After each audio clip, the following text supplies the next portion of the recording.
It's funny thinking about growing up adopted.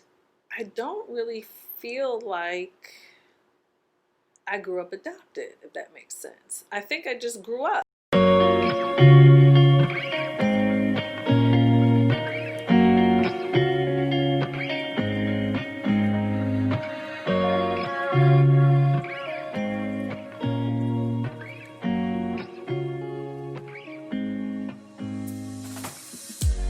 It's funny thinking about growing up adopted.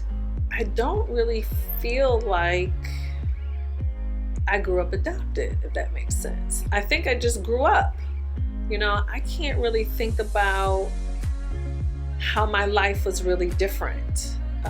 I think what was really different from my personal experience being adopted is my mother, Beverly Davis, who adopted me, was never married. So because she was never married, I never had a father.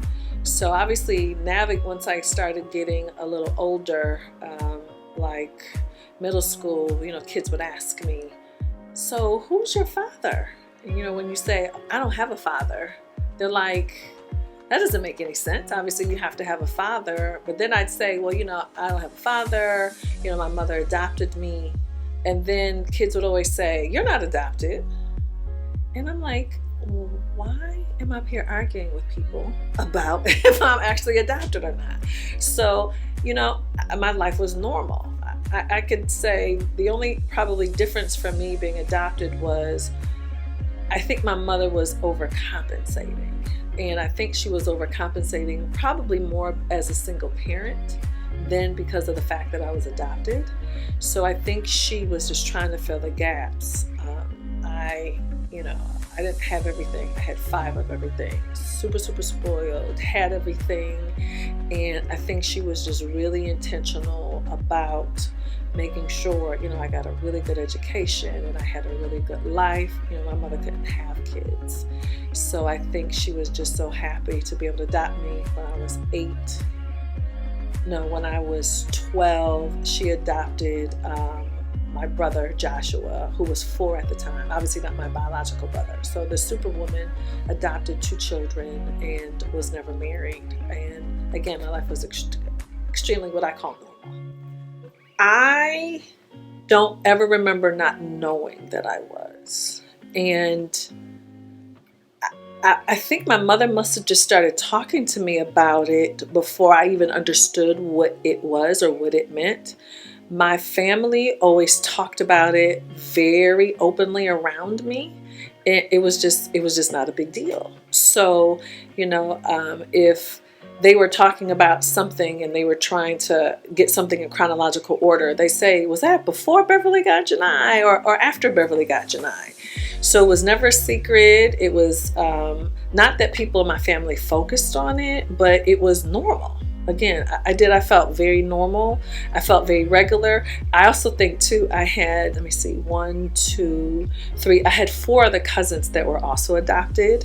So I think that kind of gave me my own kind of tribe or adopted community within my family too. And we all were normal kids. We were all treated very, normal and regular. So I had an amazing childhood, just simply amazing.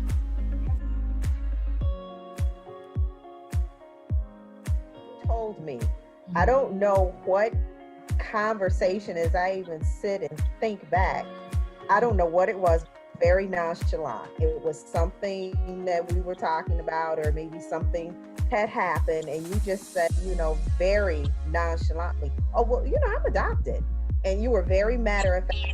And I was like, oh, I didn't know that. And you were like, yeah, my mom adopted me when I was a baby. And you told me the little information that you did know, where you were from, or, some things that you thought, like my mother, picked me up in Buffalo. I know that I'm from Buffalo. And you thought that your dad was a doctor, and he had blue eyes, and you had very limited information, but that's what you told me, and it was very nonchalant. So I don't think that I thought, well, where is the dad in the house, and she's just here with Aunt Beverly, and how did she get here? Or I never thought about that, and probably because we were so young, so that didn't pop up like that. Matter of fact, he was like, "Oh yeah, I'm adopted." I'm like, "Oh, okay," and we just kept going, and probably didn't even talk about anything afterwards until situations might pop up. And then we would, read it. But it was very nonchalant at first, and we just kept going. I always remember knowing, and I remember again the way you first said it, and I don't remember. I'm really thinking it was freshman year. That first of all, I had never met anybody who just openly talked about adoption, and I just didn't know anybody who. I mean, the way you said it, I remember just being like, matter of fact, I was like, did she just say she was adopted? And it was just, you said it just like you said, we would say I'm a Black girl. My mother, Beverly, who adopted me, she died in 2000. And, what's interesting about my mom was she carved her own path.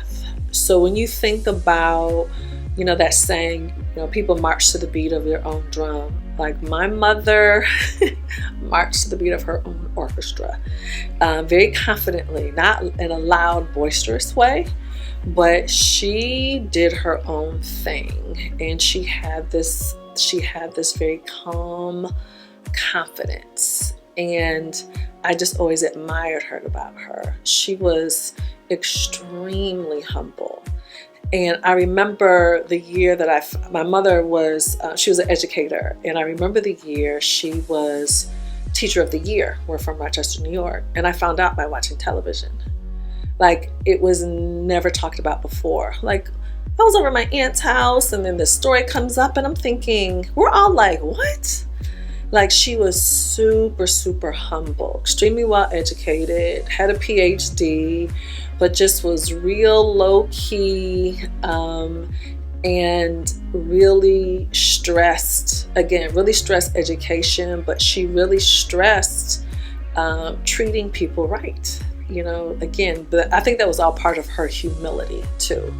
So again, she was just superwoman to me. And, my mother always had a motorcycle.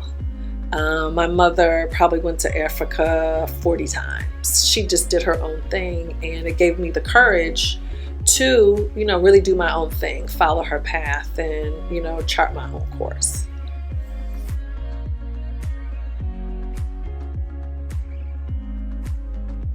Aunt Beverly's heart, she had a heart of gold.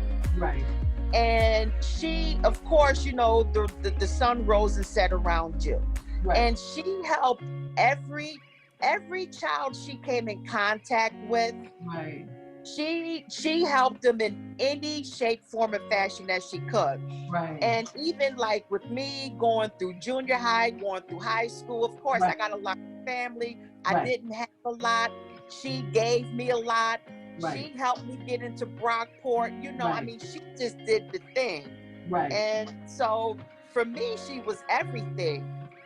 What was interesting about my mom, she adopted me when I was 10 days old. So obviously I didn't know anything but, being with her. However, when my mother adopted my brother Joshua, he was 4, and he had been in foster care his entire life. And, I could cry almost thinking about it. I'll never forget, my mom got it's like a catalog full of children to pick from. And even at 11, I knew that was crazy, that there was that many children, and we're from upstate New York, Rochester, New York, that there were that many children in upstate New York that you could literally pick a child from, like you're shopping, like a Sears catalog or a JCPenney's catalog. And my mother literally picked my brother Joshua from this catalog. I think she was a little older, so she didn't have the energy to have an infant. So her intention was to get a child who was a little older. And my brother Joshua was in Buffalo. And so I had been begging my mother for a sibling, begging. And She had tried to adopt another child before, and it didn't work out. And, you know, here comes Joshua, who, you know, candidly, it was a tough transition for Josh, because in his 4 years, he had a really tough life. He had a really tough life. And, you know, in the context of adoption, you know, I think that's a really big problem culturally for us, not for all of us as Black people, is, you know, we are not taught that it's okay to give up a child if we can't take care of them. And so a lot of times we try to keep our children. And then you have this child who ends up in foster care, you know, at a newborn or 1 or 2 or 3 or whatever the age is, versus allowing a child to have a clean start and enter the system as a newborn. Newborns are a lot easier to place, you know, than older kids. So Joshua did have a really tough time adjusting. It was very difficult for him. And again, candidly, it was difficult for our family, you know, to get our rhythm and be able to help him get acclimated and, you know, and feel safe and feel okay.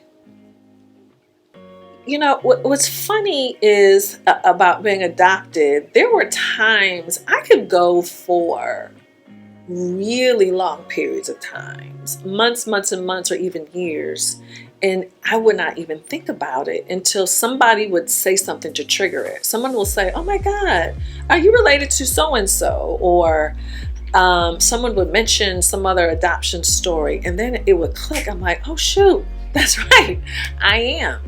And then I had times in my life where I was super focused on it.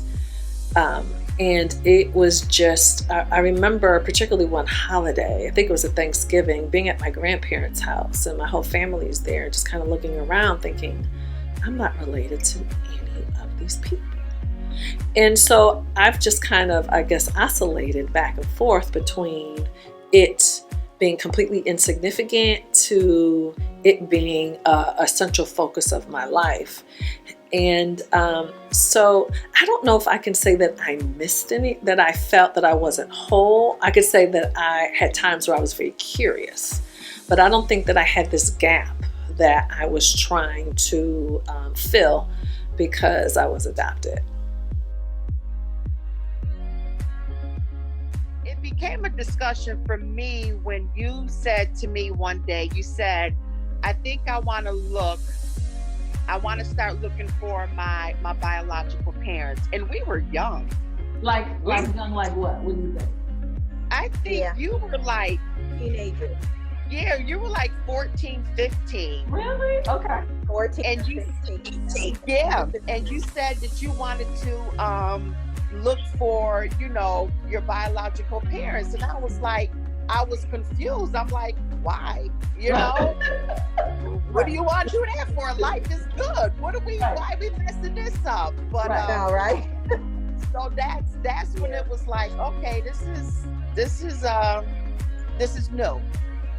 One thing that I can say that my family did right in the context of adopting, not just me, but adopting multiple children is, number one, just normalizing it. You know, it breaks my heart when I meet parents and families who have these kids and they don't know they don't know how to talk to them about being adopted.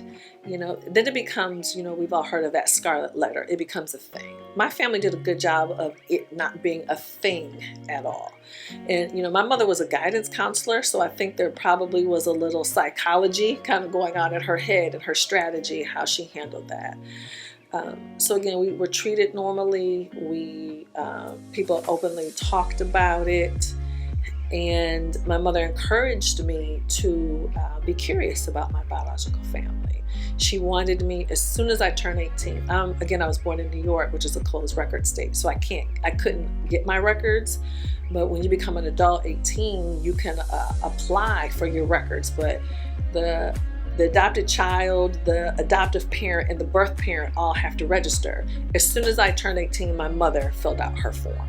And that was her way of saying, hey, I want you to look. It's okay for you to be curious. I wouldn't even complete the form. And she was always trying to push me to look. And again, that all helped, normalize it. And I think my mother was my protector. So when people would say, you're not adopted, and, obviously I'm very fair skinned. My mother was very brown skinned. People would be like, your father's white, your father's Puerto Rican. And I'm like, no, I'm black. And when I would come home and tell my mom, she's like, I'll take care of it. And then it was never an issue or a question again. So clearly that meant it had been handled. My mother was a handler, you did not want to have any conflict with Beverly Davis. So I think I always had that confidence that I was protected. I was never out there on my own navigating being adopted. So again, I think that's important. I think that's really important, to feel that love and have that confidence.